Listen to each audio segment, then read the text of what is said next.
Halo rekan-rekan semua, selamat datang dalam video saya yang akan membagi hasil observasi dalam mendapatkan produk-produk yang memiliki rata-rata penjualan yang tinggi di Tokopedia setiap minggunya.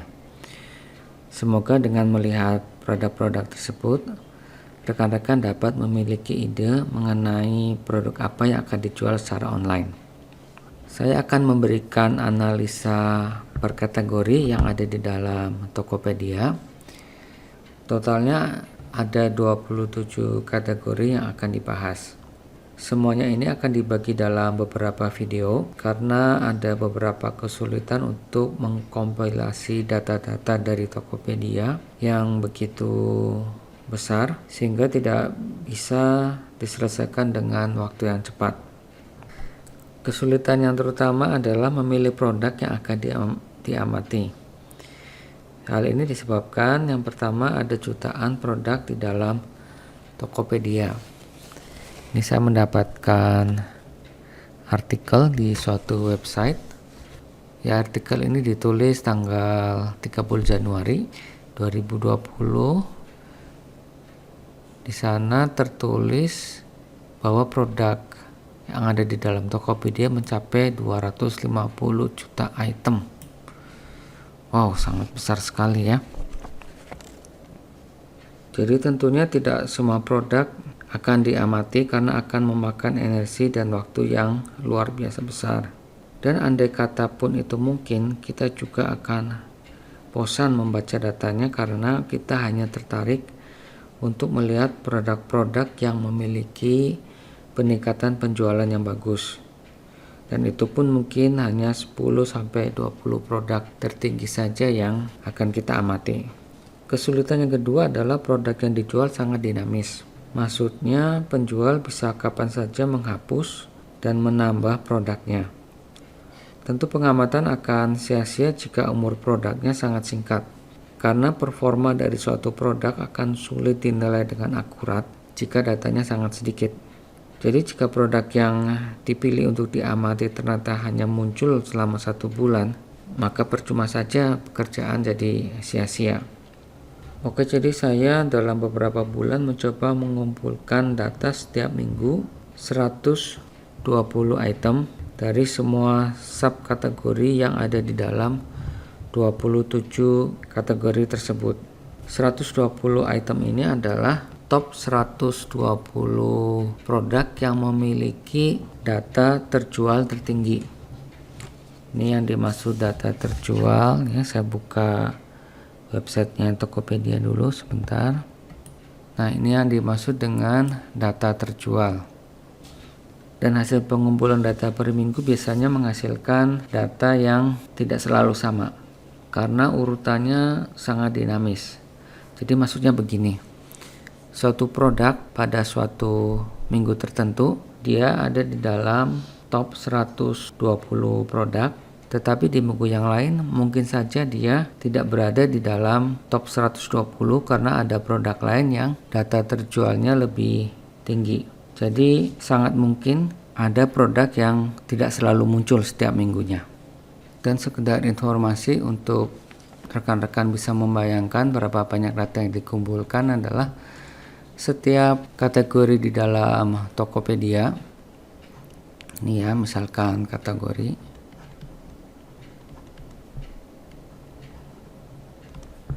Masing-masing itu memiliki subkategori sendiri. Jadi misalnya buku. Buku itu ada 24 kategori, subkategori. Sedangkan dapur itu ada 10 subkategori. Dan masing-masing kategori saya ambil ini 120 data. Jadi rekan-rekan bisa membayangkan betapa banyaknya data yang harus di-compile. Oleh karena itu saya membutuhkan waktu untuk bisa menyelesaikan ke 27 kategori tersebut. Oh ya, data terjual yang ini ya. Saya kembali ke Tokopedia. Data terjual yang tinggi tidak menjamin peningkatan penjualan yang tinggi pula. Karena kita tidak tahu berapa lama waktu yang dibutuhkan untuk mencapai angka terjual sebanyak itu. Nah, ini contohnya ya. Untuk produk ini jumlah terjualnya 3.455. Tapi kita tidak tahu berapa lama produk ini mencapai angka sebanyak itu. Dari hasil pengamatan saya ya, mulai dari minggu pertama bulan Mei 2020 sampai dengan minggu pertama bulan Desember 2020, produk ini terjual rata-rata per minggunya itu kurang dari 5 buah. Jadi itu membuktikan bahwa tingginya angka terjual tidak tentu peningkatan penjual per minggunya juga tinggi. Kemudian yang kedua mengenai kondisi data. Kondisi yang pertama adalah data yang dikumpulkan dimulai minggu pertama bulan April tahun 2020 sampai minggu di mana video yang bersangkutan dibuat. Jadi misalkan video yang pertama ini data yang diambil rata-rata per minggunya adalah dari minggu pertama bulan April 2020 sampai dengan minggu pertama Desember 2020. Video yang kemudian yang membahas kategori berikutnya, mungkin datanya sampai minggu kedua atau mungkin juga minggu ketiga bulan Desember. Jadi tergantung kapan data itu bisa saya siapkan. Tetapi perlu digarisbawahi bahwa tidak semua diawali di minggu pertama bulan April. Karena ada produk yang baru didapatkan di awal Mei misalkan. Karena mungkin sebelumnya produk tersebut tidak muncul di top 120 produk. Atau memang produk tersebut baru ada di Tokopedia di bulan Mei. Contohnya adalah produk-produk yang ada dalam kategori baju renang muslim, di mana Tokopedia baru memunculkan kategori tersebut di minggu keempat bulan Mei. Tetapi yang pasti saya memilih produk-produk yang umurnya dia tetap dijual minimal 20 minggu.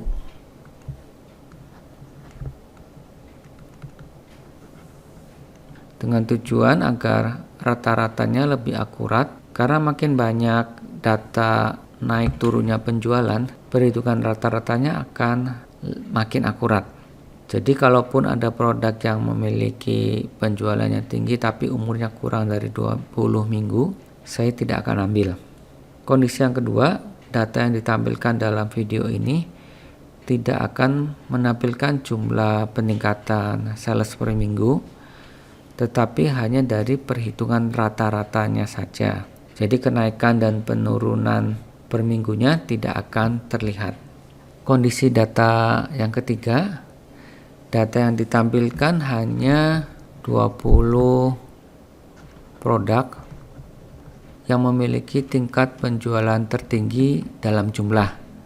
Jadi bukan di dalam rupiahnya ya, yang berhasil saya catat. Nah, dalam video yang pertama ini saya hanya akan membahas produk-produk dalam 3 kategori, yaitu buku, dapur, dan elektronik. Produk-produk yang tidak masuk dalam pencatatan adalah produk-produk yang ada di dalam subkategori yang khusus untuk orang yang dewasa. Salah satu contohnya adalah produk-produk yang berhubungan dengan vape atau rokok elektrik. Nah, nanti kalau rekan-rekan mencoba melihat produk itu pasti akan diminta untuk login. Nah, produk-produk itu tidak saya catat. Oke, kita langsung lihat ini ya, data di Excel-nya. Nah, ini top 20 produk yang berhasil saya catat. Ada 3 buah kategori, masing-masing sheet ini 1 kategori. Ada buku, dapur, dan elektronik. Dari ketiga kategori ini, buku memiliki rata-rata penjualan per minggu yang terendah. Sangat sedikit produk buku yang rata-rata peningkatan penjualannya lebih dari 200 item per minggu. Ya, rekan-rekan lihat di sini ada 4 buah yang berhasil saya catat, yang rata-rata peningkatan sales per minggunya di atas 200. Berbeda dengan dapur, ya kita lihat Nah, ini rata-rata sales per minggunya di atas 1000. Oh, bahkan ini ada 22 produk yang saya tampilkan dan semuanya di atas 1000 item. Oh, sangat banyak sekali ya. Bayangkan di atas 1000 item per minggu. Demikian juga yang elektronik. Di sini yang paling rendah masih di atas 300 item per minggunya.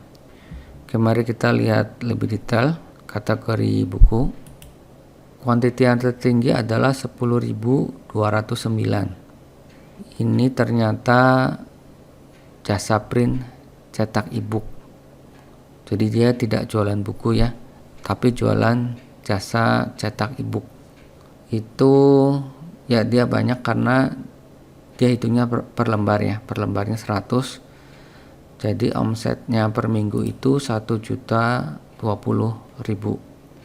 Nah, omset yang paling tinggi ini per minggu nih mencapai 11 juta. Yaitu jualan ini buku Rich Academy. Saya sih sendiri belum pernah beli buku ini ya. Dia rata-rata salesnya hanya 92, tetapi omsetnya mencapai 11 juta karena per bukunya itu mencapai 120.000. Nah, ini adalah merchant yang sering muncul ya di top 20 produk. Dan ini lebih hebatnya lagi, koran bekas. Orang jualan koran bekas itu omsetnya 2 juta per minggu. Wah, ini mengalahkan orang jualan buku yang lainnya ya.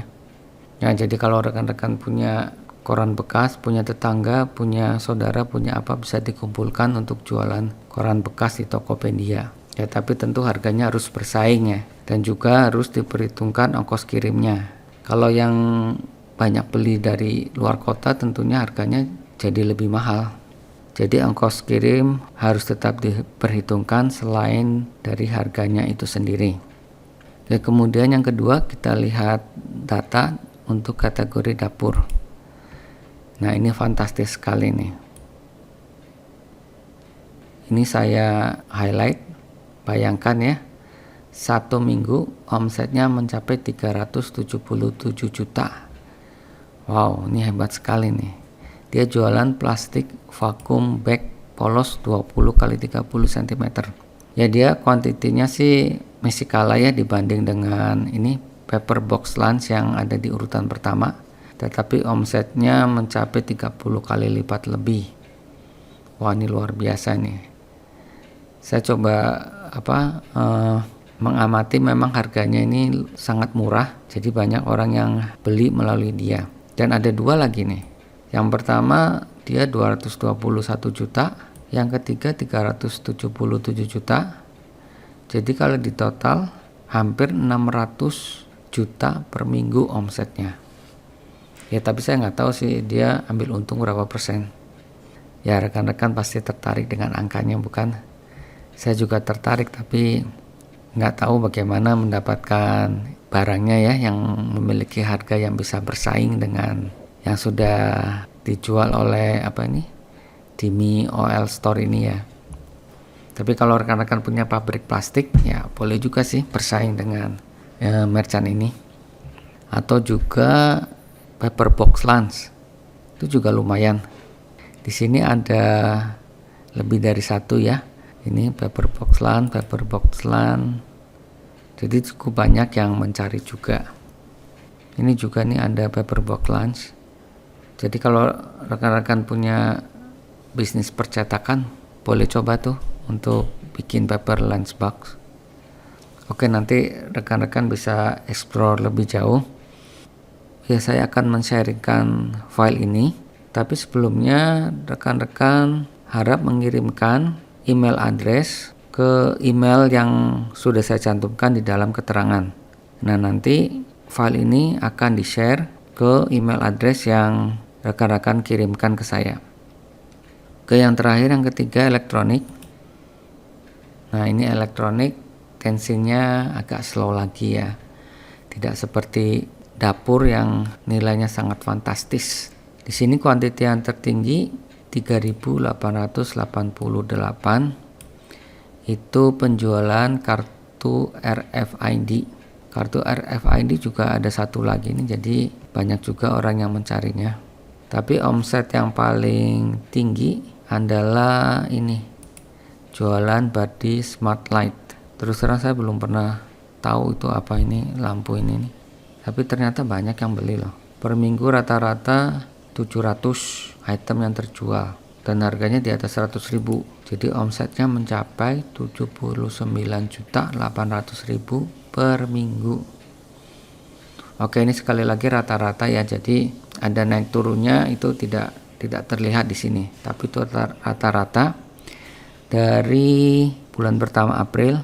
Oh ya, ini cara bacanya adalah angka 20 yang di depan ini menunjukkan tahun. Kemudian angka di sini contohnya 4 ya. 4 itu bulan. Jadi bulan April. W itu singkatan dari week. 1. Jadi tahun 2020 bulan keempat minggu pertama. Nah, rata-rata ini diambil dari minggu pertama bulan April sampai minggu pertama bulan Desember. Dan sekali lagi ini hanya mengambil 20 top produk ya.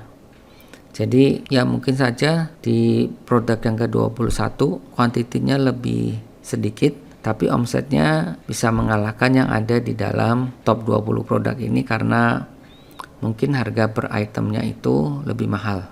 Oh ya, saya hampir lupa. Harga yang tercantum di sini adalah harga terakhir produk itu diamati. Jadi misalkan ini ya 114.000 itu adalah harga per minggu pertama bulan Desember. Tepatnya tanggal 5 Desember saya ambil harga itu. Oke, itu saja video yang pertama. Jangan lupa jika ingin mendapatkan file ini, kirim email rekan-rekan melalui alamat email yang ada di deskripsi. Dan jangan lupa tekan tombol subscribe jika ingin mendapatkan notifikasi dari video berikutnya yang akan membahas kelanjutan dari ini kategori, maksud saya produk-produk di dalam kategori berikutnya. Dan jika rekan-rekan merasakan manfaat dari data ini, tolong video ini di-share ke rekan-rekan yang lain agar mereka juga mendapatkan manfaatnya. Terima kasih.